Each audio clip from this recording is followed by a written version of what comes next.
Mirano punta alle auto elettriche. Il sindaco Maria Rosa Pavanello ha intenzione di sostituire il parco auto del comune con modelli totalmente elettrici e la prospettiva più ampia è di spingere a farlo anche i privati. Saranno presto realizzate colonnine pubbliche per l'alimentazione elettrica, previste agevolazioni per i nuovi condomini che le installeranno.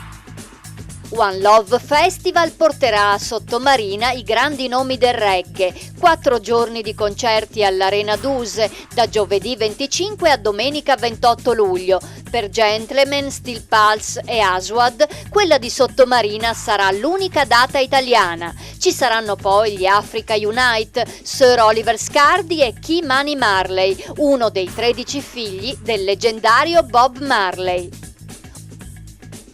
A Macerata si beve il caffè anticrisi. Per tutto il mese di giugno il bar La Piazzetta offrirà un espresso gratis ai clienti che si presenteranno dal lunedì al venerdì dalle 7 alle 9 del mattino. Non è pubblicità, assicura la barista, ma un modo per avvicinarsi a quei clienti che non possono spendere neppure €1 per il caffè. Domenica 2 giugno Mogliano Veneto festeggerà lo scudetto di rugby. Tutti i moglianesi sono invitati in piazza per incontrare i loro eroi, per la prima volta campioni d'Italia, dopo la magnifica finale col Prato. L'appuntamento è alle 18, ci sarà una mega tavolata, spiedo gigante e musica. Speaker della serata il DJ Barry Mason.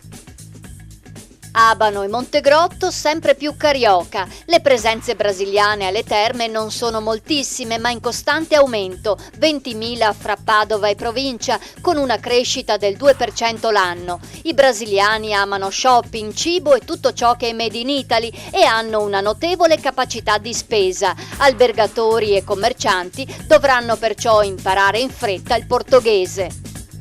Corridori cercasi per la Run for Children di sabato 1 giugno in Prato della Valle a Padova. L'obiettivo è di battere il record detenuto da Gazza, perciò la staffetta di 12 ore dovrà superare i 2.396 partecipanti. In particolare c'è bisogno di staffettisti per l'ora di pranzo, dalle 12 alle 14. La Run for Children di quest'anno è dedicata a Pietro Mennea.